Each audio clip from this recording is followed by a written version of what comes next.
The MoonDrop KATO is kind of like on sale right now, slightly just on sale. You can check it out if you're more or less interested. But one thing here is that the earphone seems to be picking up steam in terms of popularity from what I have gathered now. Sales haven't been through the roof like I would expect it to be, but it's quietly gaining traction. A lot of people have started putting out the money to buy it. Remember, this product is 150, 160, $170 earphone. It all depends on the discount you're getting.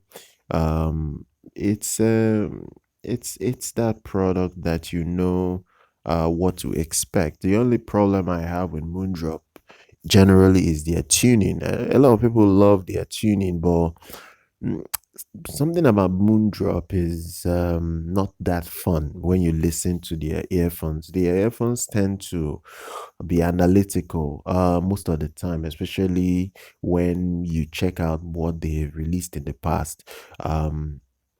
They tend to not give you that fun impact. Their bass is not as deep as you can expect from dynamic driver sets out there, but they are all good for what they are, and they appease to a lot of people. Maybe not to myself, but they do appease to a lot of people. And one thing it does have is a decent driver. Listen, the new Kaito, it's running a 10mm ULT dynamic driver. It's also coming with an so-called upgrade cable that would come with it out of the box.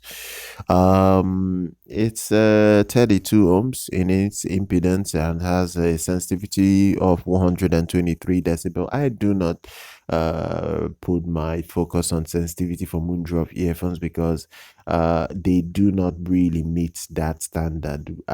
Trust me, the what's that one, Aria had 120 something dB sensitivity. On paper it looked like it was very easy to drive, and I hook it up to my devices and I found out that it is power hungry. It needs a lot of power. It needs an amp, and it doesn't do well with phones. It really does need an amp. So I am not a big fan of MoonDrop. They give you this impedance spec, and they not the impedance, but they give you the sensitivity spec, and they don't really meet to that sensitivity spec, especially when you now hook it up um to an amp or something. So that's just the only problem I do have with their product, and that's when you minus their tuning standard, what they do with their tuning overall.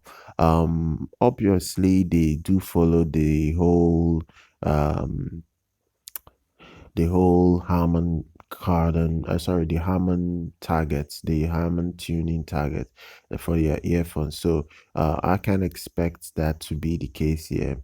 But this earphone is another earphone that was made basically to appease to audiophiles, and I really do feel that it's definitely going to appease to a lot of people.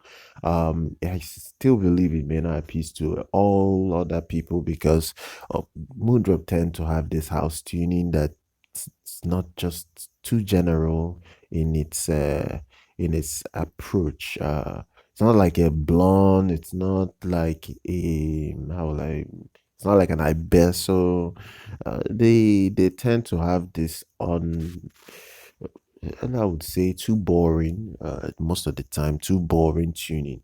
But maybe with time, MoonDrop products will eventually change my mind. It all depends on the one that gets released eventually. But at the moment, we'll see what eventually happens. So for now, subscribe. I will see everyone next time.